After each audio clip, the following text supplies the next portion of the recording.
something that actually is a helpful thing for writers and storytellers to consider right now is, it is a big swing at the bat. Every time we devote ourselves to, writing 120 pages,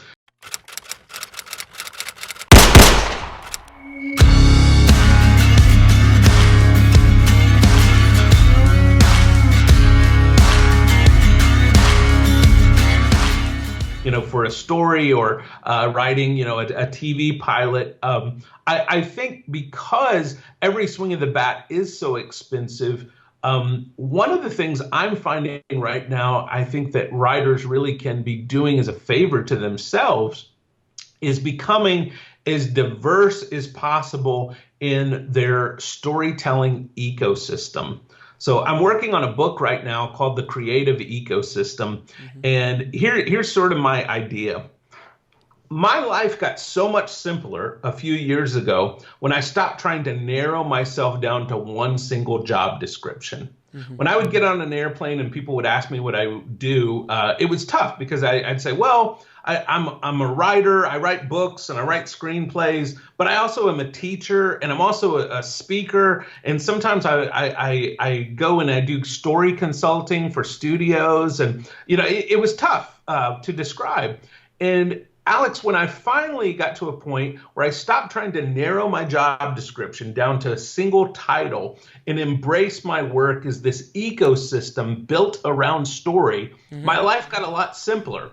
So some days I get up and I'm in the mountains of screenwriting and I have highs and lows and it's wonderful. Some days I'm in the deserts of speaking and I'm out in front of people and it's tough and it's dry and my throat needs water. And some days I'm in the swamps of story consulting and it's mushy and it's messy.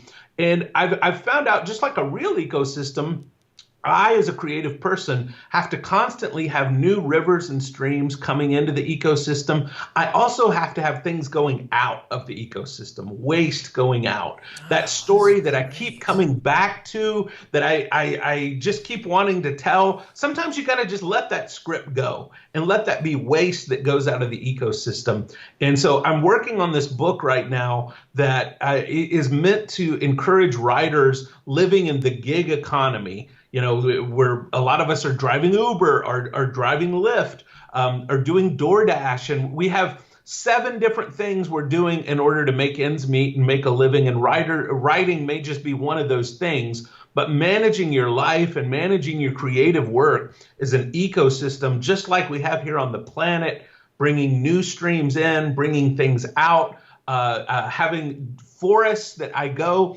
and I meditate in and I sort of just stay in my research place.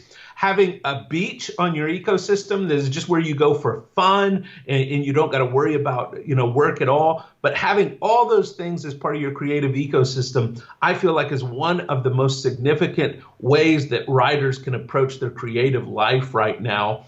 And again, I think it's a lesson we're learning from big companies like Marvel and DC. They've had to expand their ecosystems. If DC were only trying to tell stories through movies right now, if they didn't have video games and comics, they'd be done. Well, we as writers need to take a lesson from that and need to say, okay, how can I develop my ecosystem where if my scripts aren't paying the bills right now, what are other areas that I can be writing in, that I can be doing in order to form a creative life that's meaningful?